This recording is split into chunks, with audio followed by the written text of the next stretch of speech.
The Echo Chambers of Time. Stardate 4-132.10. Temporal Displacement Sector. Unknown coordinates. The lights on the bridge flickered with a rhythm that wasn't powered by any known generator aboard the Halcyon Wind. They pulsed in sync with something else, something not in the ship, not even in space, but time itself. At first, the flickers were subtle, like the hum of a distant storm. Then, they began mimicking patterns, breathing patterns, as if the ship had inhaled the temporal currents of the strange void they were trapped in. "Update on our surroundings?" Captain Vey asked, stepping onto the bridge with measured calm. Lotus Arif looked up from the sensor array, face pale. "No stellar drift, no tachyon movement. Nothing is moving, Captain. Not the stars, not time." "Then how are we breathing?" murmured Lyra Shun. Solis, ever precise, answered, "All biological processes aboard are operating as if time continues. But outside the hull, time is paused." Vey turned toward Dr. Kiro, who stood silently near the science terminal, his eyes slightly glazed over. "Kiro?" The man blinked once. "I think I just saw us leaving this place, but it was also yesterday." 1. Echoes and shadows. The crew began reporting hallucinations. Deckhand Tarsa saw her mother, long dead, walking down the corridor humming an old Earth lullaby. Lieutenant Kieran saw himself standing in the same spot, just older, scarred, with a missing arm. Others heard laughter, arguments, whispers of things they hadn't said yet. "We're inside a temporal lens," Kiro explained. "Not a time loop. A bubble where past, future, and present can bleed through." Vey clenched his jaw. "A malfunctioning lens?" Kiro hesitated. "Not malfunctioning, designed. Someone, or something, built this." In the medical bay, Lyra conducted a deep scan of the captain's brain after he reported a memory of kissing someone he had never met. The scan revealed memory imprints, not dreams but real memories, experiences from another version of himself. "This is more than temporal distortion," she said. "The veil here, it's thin. Whatever structure we're in, it's like standing on the edge of every possible version of us." 2. The chamber beneath. They tracked the pulse, soft but consistent, to a location near the lower deck, a maintenance corridor that, according to the schematics, did not exist. At the end of that corridor, a door appeared. It shimmered like heat above asphalt, materializing only when approached.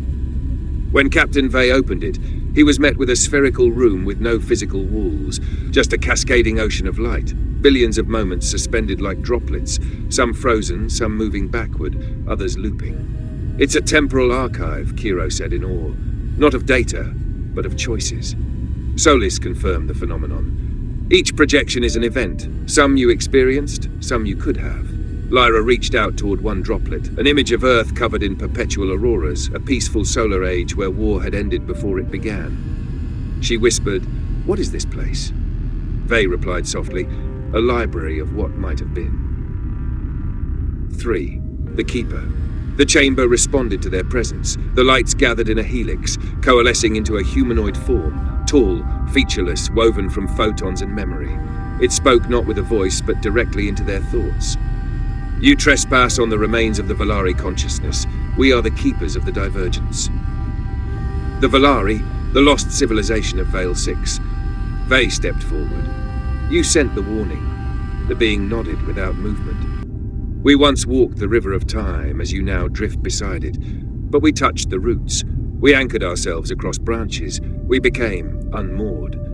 It gestured outward. The droplets of light swirled into the shape of Veil 6, an emerald world vibrating in and out of view.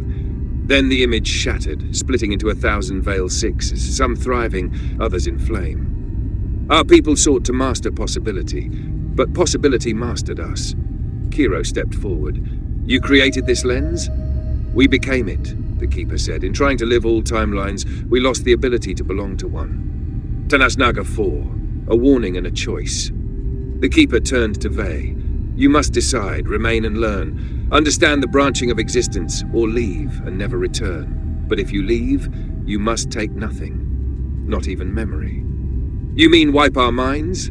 Lyra asked sharply. "To retain knowledge of the archive is to infect your future with doubt," the Keeper explained. "You will question every decision. You will fear every alternate path. And eventually, you too will seek to touch the roots." Captain Vey said nothing for a long moment. Then he asked the only question that mattered. What happened to the original Veil 6? The chamber grew dark, and the Keeper replied, it chose to know too much. Nuff 5 escape and loss. Solis signaled that the temporal field was beginning to destabilize. The ship's core was reacting to something, possibly a feedback from the singularity that brought them here. We have a window, Sarif said, a microsecond where the lens thins. Take us out, Vey ordered. Now. They left the chamber. The door vanished. As they returned to the bridge, Kiro whispered, I don't remember how we got here.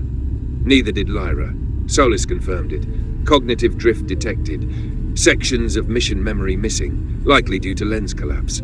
As the ship escaped the Veil, the stars realigned. Time returned to normal. But something had changed. Nala 6. A piece remains later that day.